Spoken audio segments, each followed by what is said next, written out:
Welcome to Sanctuary's first fan panel, where we talk about superheroes, comic books, films, and anything to do with the superhero genre. I want to introduce our team. I want to introduce Hayden. Unfortunately, Steve's not here today, and also I'm Phil. And so, Hayden, thanks for coming on, man. It's great to hear from you. Yeah, I'm excited to be here. I'm excited for us to see what we can do and talk about with all comic book related stuff. I'm excited. Like when I first heard the idea from Bob, I was like, man, I'm gonna love this. It's just so chill, down to earth, and I think people will actually really engage in this because people can relate with so much of this with the superheroes, even the movies. I think it's great that people can sit down and be like, hey, I can relate with these guys, and so yeah, I'm just so excited that it's finally happening right now. Yes, I know it's been a work in progress. We've been trying to get this thing to work for so long, but as Yeah. people could probably tell, you're from Australia, from by your accent. I'm from America, and then Steve is in Wales, I believe. Is that where he's at? So we got three different time zones we're working with here, and it's been like I feel like Tom Cruise trying to get this thing figured out, Mission Impossible, because it's been. But we did it. We did it. We're here. We did it. We had a mission, we achieved it. So to start off, so I wanted to ask a few questions. So this whole first podcast is about getting to know each other, and so I want to ask you, how long have you been a part of Sanctuary, and also your favorite superhero, and how they inspired you. So I want the people to watch this to go, hey, oh wow, like I was inspired by heroes too. So I want people to see how you were inspired. Yeah, so for the first question, how long I've been involved in Sanctuary, that's I think Yeah. let's see. I met Bob. So okay, I used to watch Pastor Bob daily before it was Pastor Bob's Coffee Break. I used to watch Pastor Bob daily when I was in high school, and I watched that every morning. That was my tradition. And then I would email Bob and every once in a while, and then I actually met him like through FaceTime on like my senior year of high school. So that was 2017, and then I eventually met him, and like that goes into the story of like when I made the Crimson Six, the comic book that we did with Sanctuary. That started in 2018. So that's when I started like working with Bob and stuff. But yeah, so I've known him before then, but like 2018 was when I like first got involved with Sanctuary and all that. But my favorite superhero though, I would have to say like I love. Okay, here's the thing. I love Batman, but I think Spider-Man takes the cake for me. And the reason why is because he's probably the most relatable for me because he's like if you read the books, he's a nerd. Like he doesn't know how to talk to girls. He's like he struggles with like he has financial issues. Like in all the books, he's trying to like make his rent without getting kicked out. So it's like but all this while he's like trying to be a hero and just all that great stuff, you know? So like for me, like Spider-Man's just the dude. He's the man. I have to definitely agree with that, man. I think that's awesome. Yeah, I mean he's Um, the guy, Peter Parker. Peter Parker. Oh yeah, man.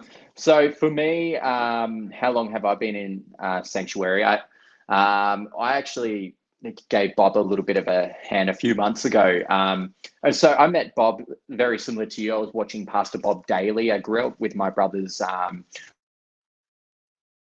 owning a bunch of videotapes where they did a lot of recordings with bands. And then I started following Bob like as from Pastor Bob Daily to now Pastor Bob's Coffee Break. And years and years ago, I was just going through a bit of a rough patch. And I don't know, it was out of the blue. Bob actually sent me a message going, hey, is everything all right? And it was great. I was like, oh, wow.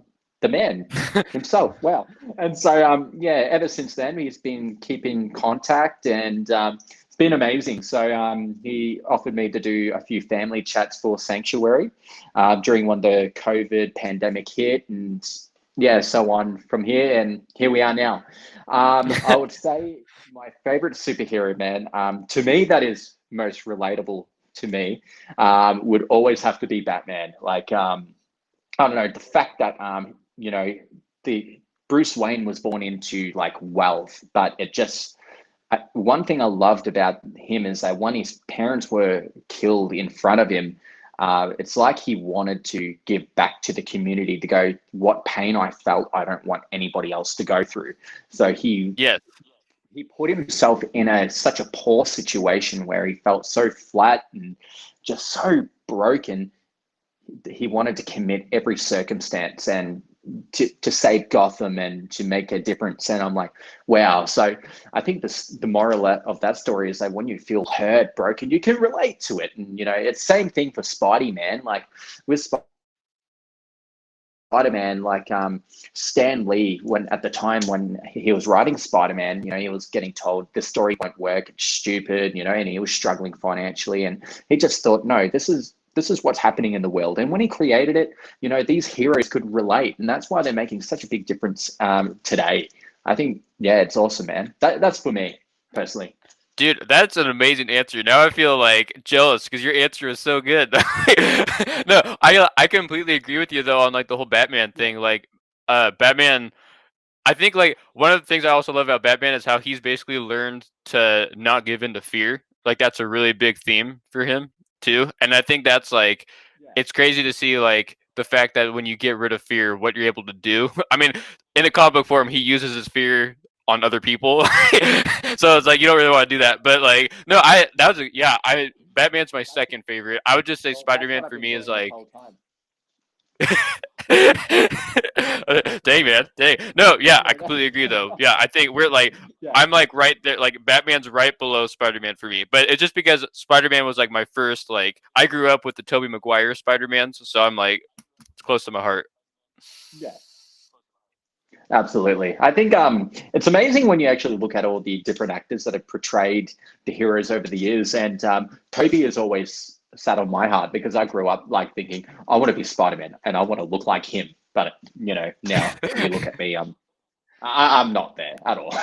Dude, well, so the quick funny story. I used to love Spider-Man so much that for my birthday one year, my dad called because my mom was taking care of me at home, and my dad called acting like Spider-Man, but I was so shy that I was afraid to talk to him. So like she gave me the phone, and I was too shy because I thought I was talking to Spider-Man, so I was too shy to talk, Yeah. so I didn't say anything. But yeah. Oh, that's so funny. Oh, dude, that's awesome. So let's get to it, man. So I just want to ask, what's your actual favorite superhero films? And you can give me a top 10 and like what you loved about them, how you related, and yeah, man, that'll be cool. Oh man, I don't know if I can give you a top 10 because I haven't thought that out enough, and I would like knowing me Or like. even a top five, or what? Yeah. All right, let's see what we got. I mean, obviously, The Dark Knight is in there. Obviously, I mean Oh, that's yeah. not like that's just a given. Like I love Captain America: The Winter Soldier, and I love that movie Yeah. for pretty much every reason. Like quality wise, Yeah. story wise, like I love the theme of that because it's basically like Captain America is committed to saving his friend, even though his friend is a being used as a terrible person basically, but Captain America literally like will not let him go. And like for me, like that's got like gospel Yeah. written all over it. But I love that movie is amazing. I love I also this could be kind of weird. I actually think I like The Dark Knight Rises more than I like The Dark Knight, but I think that's just because I've seen The Dark Knight so many times that The Dark Knight Rises gives me Yeah. like a break. I would say obviously the Sam Raimi, Tobey Maguire Spider-Man trilogy is really good. I'm trying to think of like, man, there's so many of them now. Like, I feel like there weren't a whole lot when I was like a kid, and now there's just two a year basically. But yeah, I Yeah. would say those are probably like my tops. I'm trying to think of like okay, Iron Man. Iron Man's a very good one as well. That one is like the reason why we have the MCU. But that's what I can give you on the top of my head. What do you got? What I got? Oh, well, you hit the nail on the head, man. That was amazing. Um, so for me, I don't know. I really connected so well with the Michael Keaton Batman movies when those first two came out when I was young. When I watched him, to me, he was Batman. I was like, wow, this is incredible. The way the Batmobile was, and the way that how Tim Burton captured Batman, and one he just released that film when I was young. Like I wasn't born during those times in 1989, but when I grew up watching, I'm like, wow, this is incredible too. And I just felt that Warner Brothers flopped when they just released like Batman Forever and Batman and Oh, Robin. jeez. These were horrible. I'm like, this guy is not Batman. And so when they released, I don't know, I would say those two are definitely in my top five. When they released Batman Begins, I think, Warner Brothers gave a whole new direction with Batman, like an actual realistic take. Like if Batman was in this world, how would it go? And I think Batman Begins would be in my top three right now. I think they smashed it out of the ballpark, like with how Bruce Wayne was, why he disappeared and came back and had a mission to believe how he could protect Gotham and how he became Batman. Like, how Alfred said, why bats? He goes, because I fear them. And then he became what he feared. And, so he overcome, what he was scared of. And I thought that was amazing. But I think number four would have to be like Avengers Infinity War. The reason Oh, why yeah. I felt the way they depicted Thanos, like, near that end scene, spoiler alert, sorry, near that end scene where he came to Wakanda, they sensed his presence. They were like, he's coming. And I Yes. remember when I was in the audience, everyone felt scared. And I even heard a woman crying, like, I'm like, what? And I never felt so scared before, but the way that the Russo brothers directed that film, you actually felt like like Thanos was coming into that cinema to just get everyone or just to snap everyone out of existence. I was like, wow. I think the way they did that film was just incredible. Like the ending it in such a traumatic way, you're like, whoa. I just thought it was incredible. But I wouldn't say this is, though I would say this is in my top five for many reasons. I didn't enjoy the film as much, but I love the way that the characters were brought to life. Would be Batman v Superman: Dawn of Justice. I Yeah. There's reasons why I don't like the film. One, Warner Brothers never really released a real version of what Zack Snyder wanted to do. The real script is out there. Unfortunately, there was a bit of a issues going on with the CEO, and they rewrote the script. And what we saw wasn't actually the real version with what we were meant to see. But Oh, we got to interesting. see Zack Snyder bring Batman and Superman to life, and when they were brought together in the scene where Batman stepped up out of the Batmobile, like, you saw like, okay, all right. But that fight scene where Batman just got up and just started beating him up, going, you're not brave, men are brave. I was like, they depicted that so well. I was like, I love that. I just feel Ben Affleck portrayed the best live action Batman.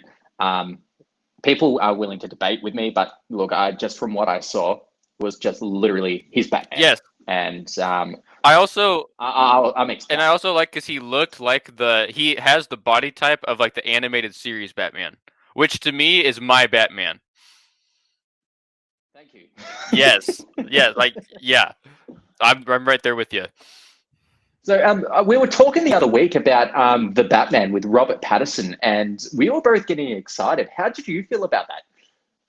I was pumped, dude. I watched that trailer probably I've watched it probably 10 times. Like I think I was really nervous. I wasn't nervous about Robert Pattinson as an actor Yeah. cuz he's a great actor. Like if you take away like Twilight, like he didn't even like Twilight. So it's like take Twilight out of the picture, and then like the stuff he's done, he's actually a really great actor and you can tell he actually cares about it. And he also I think like he has the look of a Bruce Wayne, of a young Bruce Wayne. I wouldn't say body type, like it's not like Ben Affleck, like the animated series, like I'm gonna beat you up, but he has that like, oh, I could see him being like a young Bruce Wayne.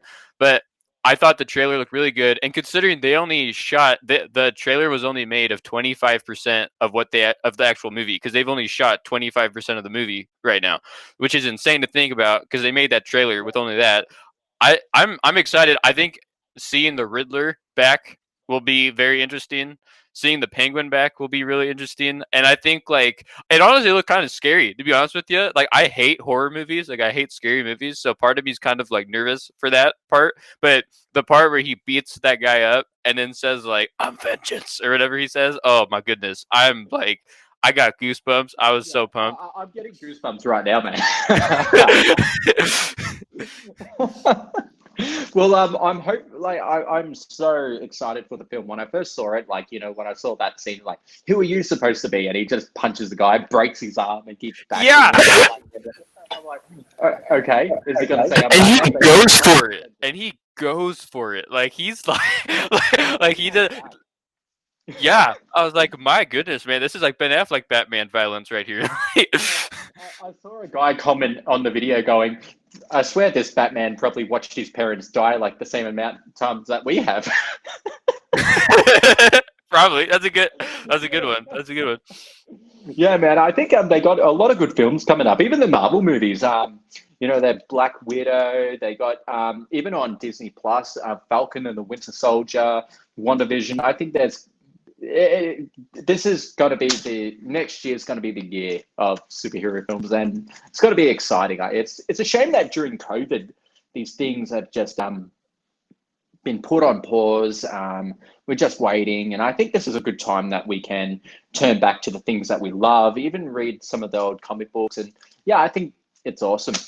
So getting on to the next question, man. Do you collect any memorabilia? Like, I know that you like draw a lot of superheroes, even made an incredible comic book, man. Do you like collect anything, like any comic books, even figurines, man?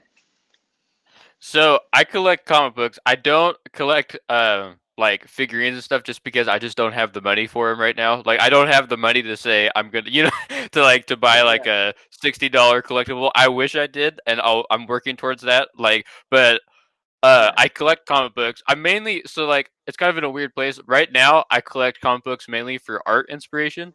So Yeah. just to look at so like anything by Greg Capullo, obviously anything Yeah. by John Romita Jr. I love him. I love like all that. But I got this really sick. It's called Batman Noir Court of Owls, and what it is, it's the Court of Owls, but they took all the color out, so it's just the inks, and so you can look at like all the detail and the art that Greg Capullo and Jonathan Glapion, who's the inker, did. But I love that type of stuff, like the cool like special edition arty stuff. And this is like talking. I feel like my case has just been that I'm a huge Batman fanboy. Like I don't read just Batman stuff, but it seems like the best books seem to be Batman books.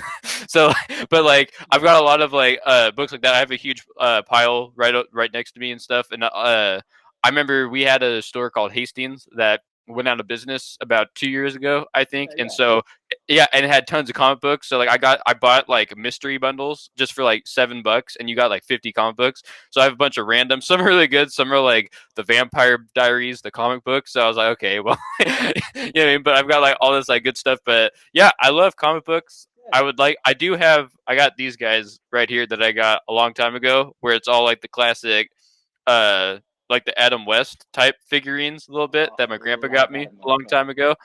But that's about as far as in that area it is. No, but I love comic books, and obviously I don't know how I forgot this. I have a Judge Dredd collection that I Oh one man. day I want to get a helmet and everything, but I have like I'm working on getting the omnibuses, so I'm like I've got 6 of them so far. I want to get all of them, but they're still going, so it's hard to keep up. What about you? I noticed you got 2 figures up there. No, you got 3. You got 3 up there. Really?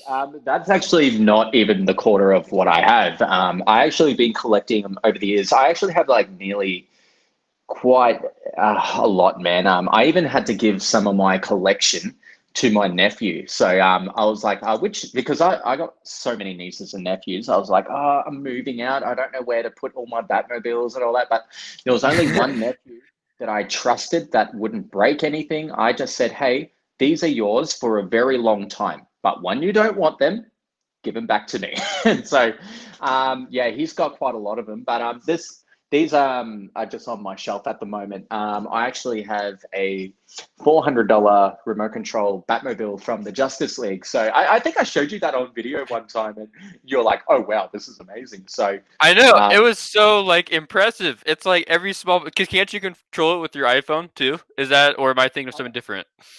I control it with my iPhone. You can control. It's like a smoke machine at the back. When it drives smoke, just comes out. It's so fun. Yeah, like I collect all them. I used to have a Adam West autograph with Burt Ward, and so actually sold that recently because it was sitting in my cupboard for a long time, and I'm a part of this 1960s 70s Batman group on Facebook, and some guy commented saying, "Hey, he unfortunately lost his," and he took a photo of his bedroom, and it was just decked out with all these. Um, Batman memorabilia from the Adam West era. And so he goes, I'm willing to buy it. So yeah, I messaged the guy saying, wow, like I was really happy to see it because I was thinking maybe I should give it to someone that would take care of it. I've had offers, but I was like, yeah, I don't trust anyone. I want it to go to a good home. And when yeah, I sold it to this guy and he even took a photo, sent it and said, it's on my wall. I'm like, yeah, it belonged to him. And, I'm really happy that, I can see other Batman fans appreciate things that I've sold them. And yeah, so I used to own quite a lot of autographs. Even Ray Fisher from the Justice League, even got a signed autograph from Jason Momoa as Oh Aquaman. dang! Yeah, no, I've been quite fortunate. I have a good friend of mine. Whenever I can't make it to a Comic Con, he will actually pay to get an autograph for me, and he's just a great friend. So it's good, man. Now I love collecting memorabilia. It's been fun. I think ever since having a little boy, when he grows up, he will get to see some of the things that I have, and he will inherit them one day, and hopefully, will fall in love with the hero that I fell in love with. Man, it's awesome. Um, so I wanted to talk about what's your favorite comic book or memory of a comic book story that captured your attention? Ooh. Okay, I'll give you one of each. Well, my favorite comic book, that's a short one, and then the other one I'll give you the story of my favorite memory. So my favorite comic book is Batman: The Long Halloween, Yeah, because that book was the first book that I actually like really, because like when you're young, I don't know if you relate to this, but like when you're younger and you like comic books look cool, but then when you look, but a lot of times you don't actually read them. You just skim through and you look at the pictures and you're like, oh, there's a picture of like a oh guy getting yeah, punched in the face. Like, yeah, the Long Halloween was the first book that I actually read, and that book is like amazing for every reason. Like the art's really good, the story's really good. It's a mystery, and it's like it's early in Batman's career, so you don't really yeah, know if he like So I'm pretty sure it's like in that universe is when you like when he first meets the Joker too, but he's just like a side plot guy. But like yeah, but also too like I don't want to give away the ending, but the ending is very much like it's not like a traditional Batman happy ending type yeah, Batman. It's just kind of like you've just read 300 pages to get to this other part, and you're like, oh, okay, that's really cool.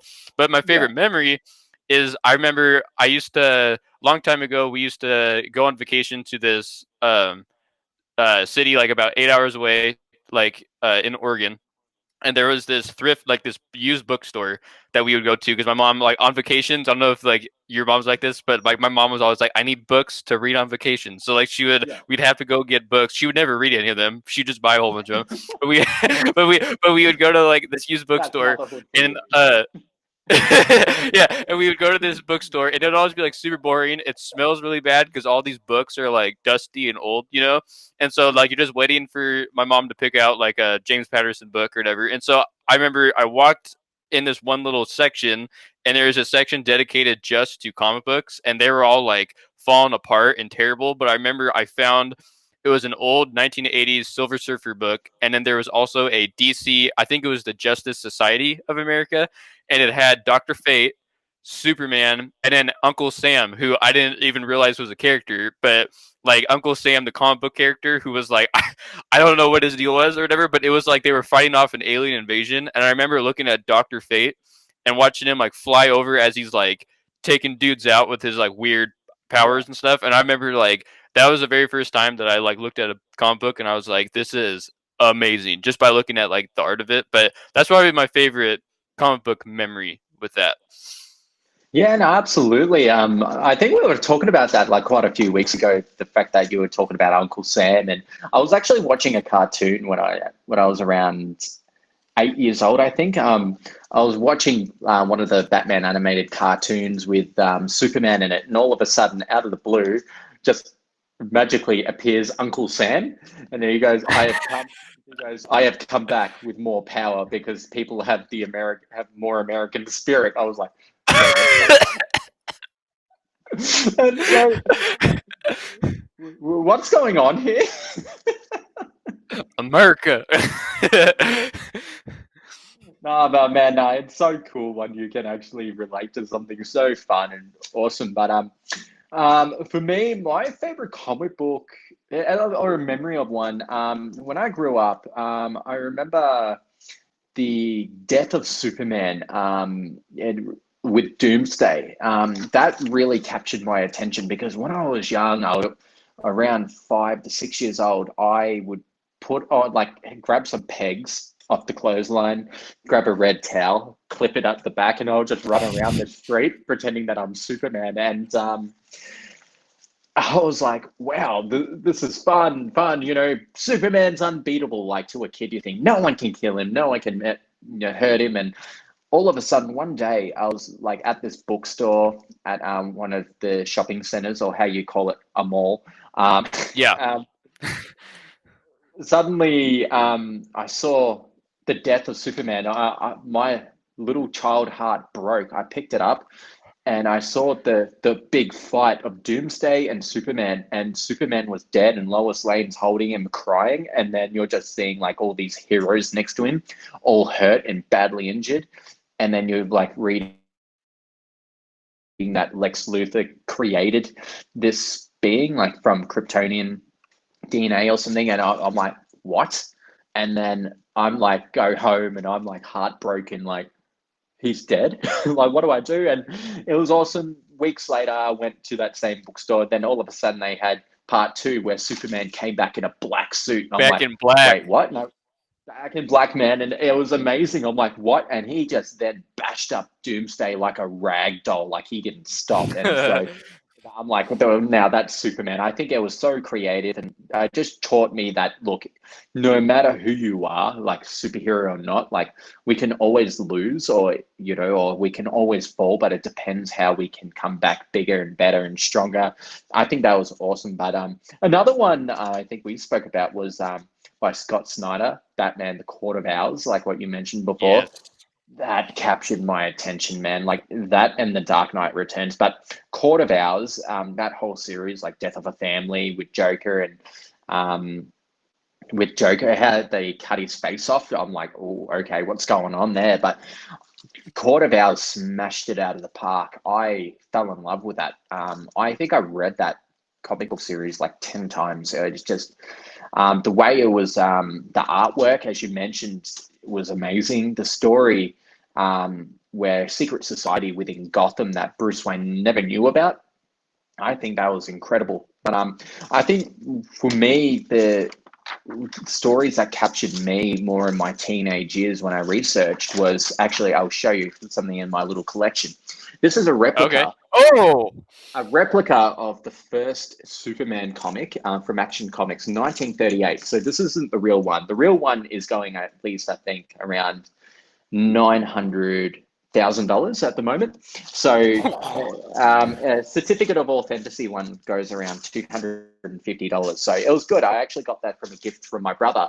So that was awesome. So when I heard, like, you know, Joe Shuster and Jerry Siegel, when they created Superman back in 1938, those were troubling times. People were like, felt that there was no sense of hope. It was boring, you know, there was nothing to rebuild society. And when those two guys came together and, you know, and said, let's bring something to life, you know, the fact that when they had that on every street corner of a superhero lifting a car, saving a man, you know, they're like, okay, whoa, like what's going on there? And when you read it, you're like, this man he's from another planet, but he's also has feelings, and I was like, this is amazing.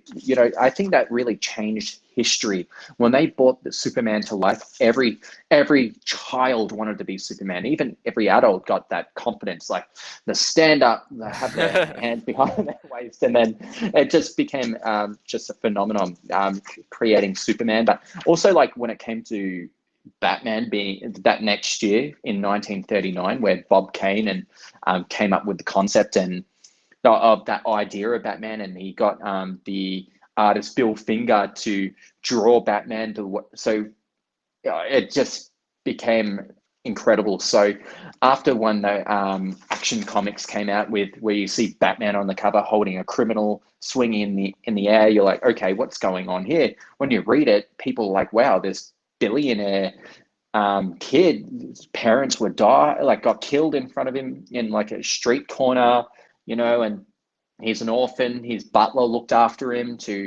it just created such a big global impact where you can see that it's actually creating so much happiness around the world. And I think that's what I love about the history of the whole comic book like when it comes to stories. I think when you go back to the classic, that's where you learn where it put so many smiles on people's faces and where it actually started to bring it to where we are now. I think that's amazing.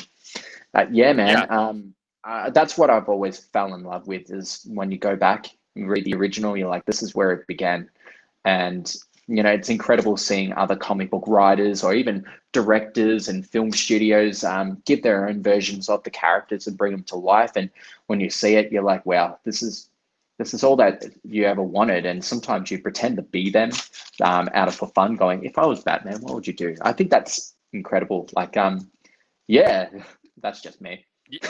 No, I completely agree. Like you said too, like the only thing I would add to like you said, like the two writers of Superman, like they were living through the Great Depression, and they were like they were looking around. They were like, wouldn't it be great if there was someone who could just come and swoop in and save the day?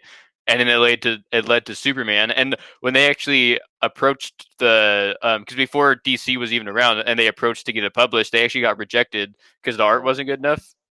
Yeah, and then finally the art was like the guy just kept working on the art, and then they got it out, and then but yeah, it's very much just like the whole idea of like hope, and I think that's like superheroes, and not even just superheroes, but I'd just say like stories altogether. Like they kind of have like a two like there's like two uses of them. I feel like one is to inspire people to be more like them, but also two, I would say the other one is like to point them to a hope that we all long for, but one that like we don't necessarily see, so it's like when things are falling apart and we're like, oh, sometimes it feels like there is like a villain out there who's destroying stuff, and we need that like Superman to come in and save the day. And I would say like that's my favorite because I love hope. Like I love it when shows point like not shows stories point to hope, because it's like it's what we're all looking for, and like it's real, but like yeah, Superman's like the perfect example of that. Absolutely. I think the fact that I love when you hear that these writers and the artists struggle to get the story out. Like I can picture these guys going to all these newspapers and they're saying that this story is horrible. You're never going anywhere. Even the Stan Lee, when he created Spider-Man, they told him this story is useless. It's garbage. This won't work. And he actually begged them, going, look, just give it a go. When they gave it a go, that next week, it was the biggest thing that ever happened to the industry.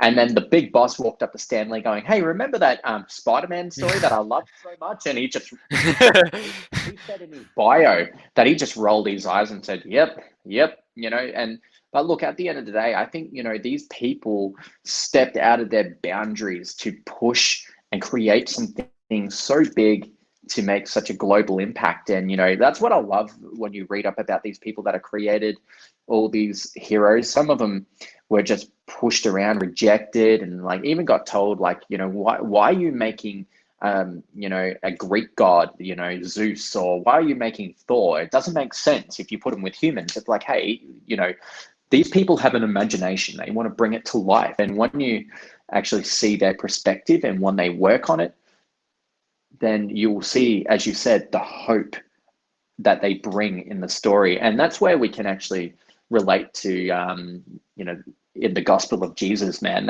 He was our hope, he was our hero, and I think that's just. And even a lot of these writers even would have got inspiration from the gospel of Christ, man. I think that's just Yeah, incredible. yeah. I think that's perfectly well said. Like I agree 100%. Like I think like it points back to the true hero, you know, like to the true the like the dude, like because like The if dude. you look at Superman, Superman's like the basically the borderline indestructible guy who came from another planet to save the world. You know, so it's like dang, dude. You know, it's like dang. But yeah, I completely agree.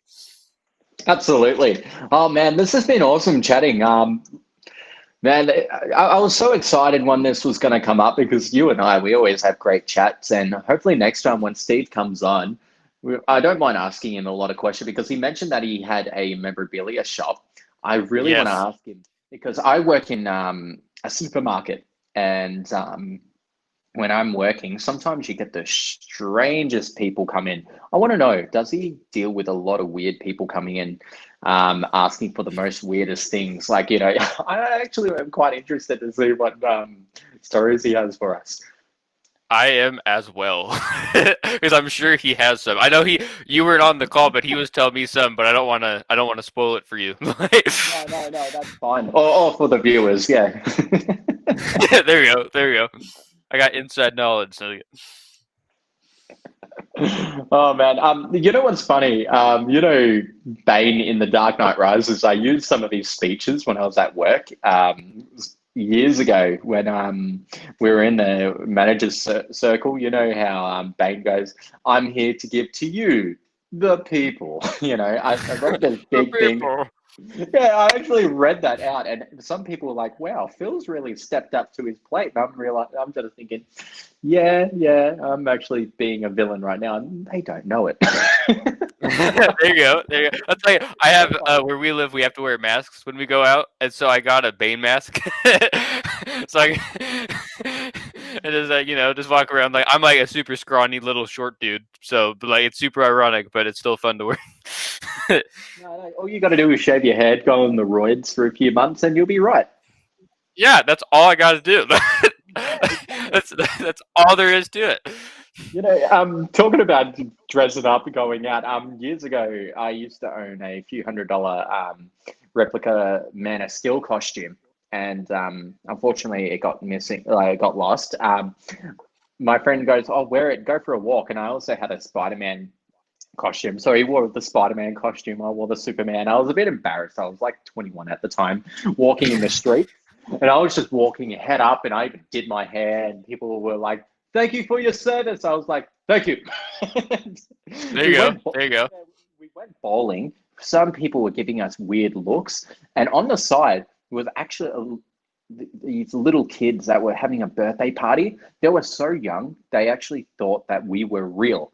And so my friend was like, they're running up to us, and the parents were walking up, going, "Hi, can we get a few photos with you?" I was like, "Of course." And all these kids were like, "Are you the real Superman?" I was like, "Yes, I am, young man. Of course I am." You know, I had to put on the voice, and then all of their mouths dropped, saying, "How can we be a good superhero?" And I just remember Tobey Maguire from Spider-Man, like, "Eat your green vegetables." Yeah, I was gonna say, eat your vegetables. Eat your vegetables. You know, be good to your mother, be good to your family, do your homework, and then eventually you will see a clear path. And they're like, "Whoa!" Like, you know, it's like what I said before. When they see these young kids seeing these superheroes, and they still think they're real, their eyes light up. And yeah, that it was funny that day, but also pretty fun to reenact the characters. Yeah, Yeah, it's fun, man. that's awesome. You changed their lives. Yeah, you know what's funny? When they grow up, they're gonna get so mad. He wasn't the real Superman. Yeah, they're gonna come find you, beat you up. Pretty much. No, they're gonna be like the new Batman. They just come and beat me up and say, like, "I'm I'm vengeance." vengeance. I'm Oh, it's so Batman. good, man. You know what will be funny? Next time we have Steve on, we got to do like a Batman voice competition. I think that would be perfect. There we go. I know. I'd love to hear like 'cause I've only ever talked to Steve once, so I'd love to hear him talk like Batman. Just see what he's got. I think it'll be amazing, man. I think we should end this off, man. I think it's been great chatting to you. But next week we'll next podcast we'll definitely have Steve on, and it'll be great to hear from him. So I'll end this off by saying thank you for watching our first Sanctuary fan panel. It's been great chatting about the superheroes and how we related to them and the history and what we love. And yeah, if people want to comment on this video and see what else we want to talk about, please do. Thanks Yes. for watching. And Hayden, thank you, man. You've been incredible. Thank you, dude. It's Thank been you, fun. man. I'm looking forward to next week. Oh, you and me both, man. All right.